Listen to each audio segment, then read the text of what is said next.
Shabbat Shalom. Just from conversations I've had with others in the congregation, I know that I am not the only one in the room who is complaining that because Shabbat ends so late tonight, Seder is technically not supposed to start until 8:33 p.m. So for those who are also bothered or annoyed by tonight's predicament, why is the Pesach Seder's late start so frustrating for us? I'm curious answers. Because of the kids. What's the problem with the kids? Because they get tired too fast and they won't be able to pay attention. The later it gets, the less they'll be able to pay attention. Yeah, the later it gets, the less they'll be able to pay attention, the less we'll be able to pay attention, the less they can pay attention, right?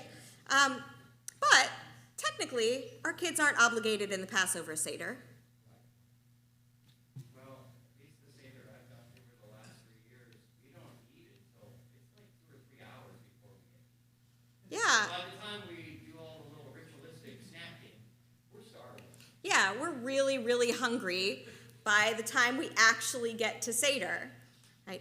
But we could always start early, do the Seder out of order, use karpas as filling appetizers.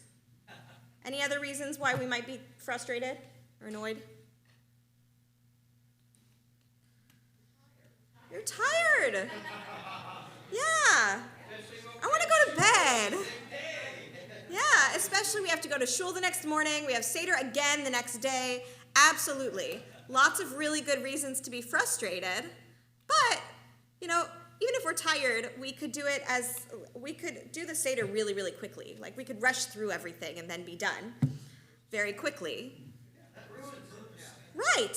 So, even with all of the halachic reasons that would make it okay, we're still frustrated because this is a tradition that we love doing, right? That this is something that we really cherish. Right? For all of us, our frustration, yeah. Eat first. Eat first, yeah. I mean, you can eat first. So, that's a good question. Halachically, can we eat first? We can eat everything but matzah first.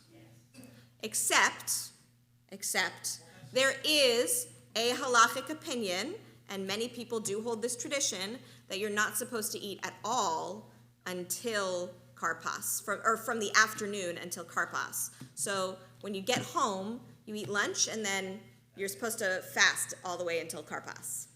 So that's okay. Probably me neither. But also you could have nice karpas appetizers. The Seder starts late every year, but you can start earlier. Because Shabbat isn't in the way. So for all of us, our frustration is in some way guided by our desire to rush to perform the mitzvah of having a Passover Seder. Right? We're anxious to begin. Just as the people Israel rushed to leave Egypt before their bread could even rise, we want to rush to host or participate in our Seder as soon as we can. It's been a whole year since last time, and we really want to do it again. We want to make sure also that everyone has the opportunity to participate in the mitzvah, years before they have any formal obligation to do so, and even if they're a morning person. Today, I have a lot of envy for you morning people out there. Today, we continue to travel through the book of Leviticus, or Vayikra, and we explored the different sacrifices made in the Mishkan, or the tabernacle.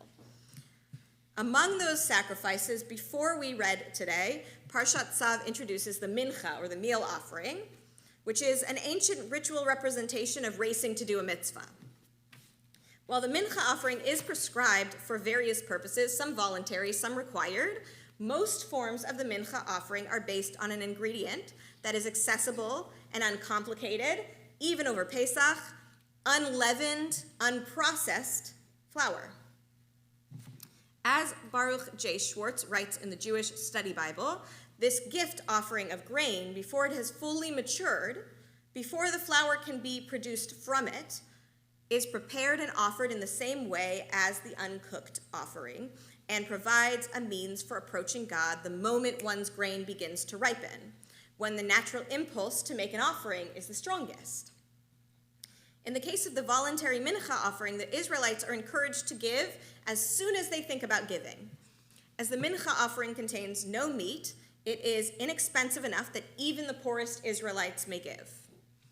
Right when the impulse hits, any Israelite of any financial means may bring a mincha offering in gratitude for the sustenance that God provides for them. Even if they can't afford the year's various other offerings, every Israelite may give a mincha offering to acknowledge God's hand in the changing seasons. In Pirkei Avot, Ben Azai teaches, run to perform a minor mitzvah in the case of a major one, and flee from a transgression, for mitzvah goreret mitzvah. One mitzvah leads to another mitzvah.